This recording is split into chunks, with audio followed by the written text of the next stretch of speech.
ጉድ መጣ ገንፎ ዛፍ ላይ ወጣ። አሁንም እንደዚህ እየተናገርኳችሁ ነው ያለሁት።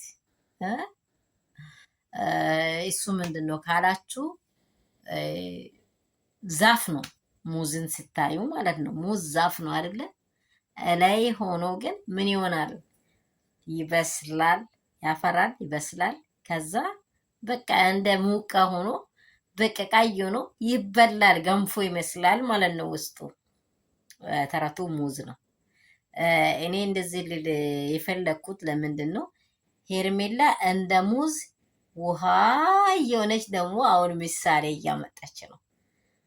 ለእኔ ለምን አትከራከሩም? ለእኔ ለምን የወሰድሽበት ስፍራ ላይ እንዴት ሆኖ እንደዳና ምን አድርገሽ እንደዳንሹ ምን እንደሰራሹ ለምን አትነግሪውም?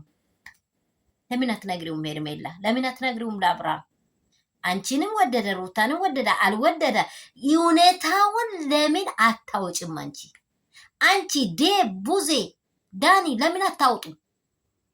እስቲ ንገሩን እስቲ ለምን አታውጡ?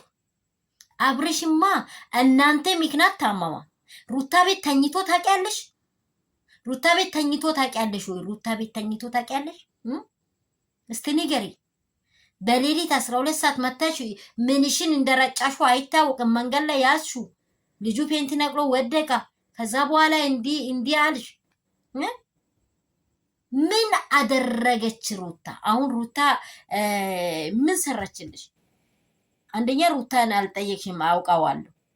ተከሳሽ አደረገኝ ብለሽ እየመጣሽ ያለሽ ጉዳይ ደግሞ በሰበቡ መምሬ ተሳቡ አሉ።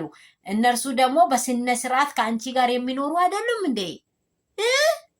ሞኝን በጥፊ ብሎት አይዞ ሳላቅ ነው ይባላል። ማን ሞኝ አለ በአንቺ ቤት? ሰላም ሰላም የኔ ውዶች እንቆች፣ የአባቴ ብሮካን ያላችሁበት ስፍራ ሰላምና ጸጋ ብዝት ይበልላችሁ። የሩትዬ ፋሚሊ የኔ ፋሚሊ ያላችሁበት ስፍራ እግዚአብሔር ይጠብቃችሁ። ሄርሜላ ውሃ የማያነሳ ነገር አታውሪ። ውሃ የማያነሳ እኔ ደፋ ብዬ ሴት ልጅ አደረግኩ ብላ ስታወራ ውርደት ነው። መስማት አለብሽ። አሁንም በአንቺ ጉዳይ ይህንን ነው የምንጠለው።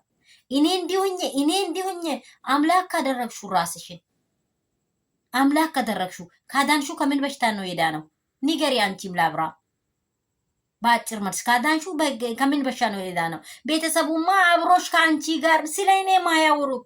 ኧረ እባክሽን ስለ አንቺ ማያወሩት። እናንተ እጅና ጓንት አይደላችሁ እንደ አብራችሁ አይደለም የምትውሉት? ማንን ነው ቅልስ ምልስ ብለስ? አስመሳይ፣ እውነት አስመሳይ ሴት ነሽ።